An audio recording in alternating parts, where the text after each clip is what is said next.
kita harus jaga, pelihara, dan jika perlu tidak ada lagi reformasi jilid 2.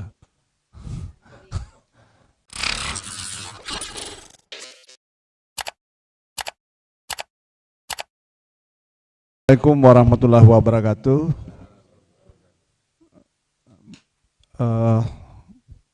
Kita berkumpul di sini menurut saya memang ada 3 alasan. Yang pertama, kita memiliki kegentingan. Yang kedua, kita memiliki kegelisahan. Dan yang ketiga adalah kekhawatiran. Kegentingan itu yang sudah disampaikan oleh pembicara sebelumnya, bahwa kita ingin memastikan amanat reformasi yang salah satu pilar yang mendukung adalah kampus, mahasiswa, dosen, dan sivitas akademika, itu jangan sampai ternoda. Kita harus jaga, pelihara, dan jika perlu tidak ada lagi reformasi jilid 2.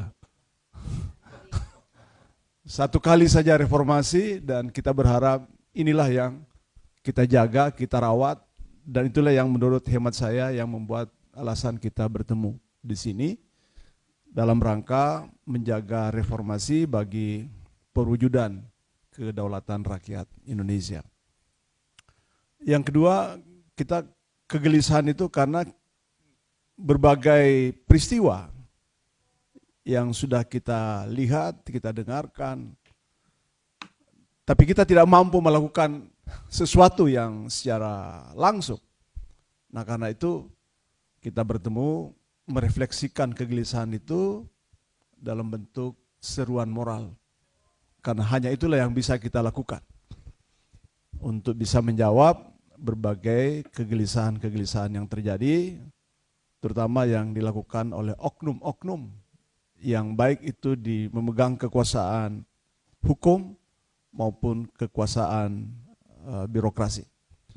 Nah, yang ketiga, kekhawatiran. Kekhawatiran kita adalah ancaman bahwa pemilu ini tidak berlangsung secara jujur, adil, langsung, umum, bebas, dan rahasia, penuh dengan intrik, intimidasi kekuasaan, bisa juga intimidasi keuangan, dan itu pada akhirnya akan secara tidak langsung nanti akan merusak legitimasi hasil pemilu 2024 ini.